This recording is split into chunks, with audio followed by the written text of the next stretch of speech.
A4C.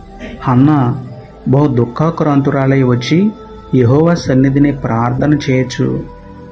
ప్రార్థన. ప్రేమమేడ కృపమేడ మా ప్రియ పరలోకపు తండ్రి, మహిమగల మీ నామమునకు స్తోత్రములు దేవా. అయా, ఎంతోమంది కష్టాలు నష్టాలు ఎదురైనప్పుడు, శ్రమలు బాధలు సంభవించినప్పుడు దుఃఖాక్రాంతులై మనుషులను ఆశ్రయిస్తున్నారు, మూఢనమ్మకాలను పాటిస్తున్నారు.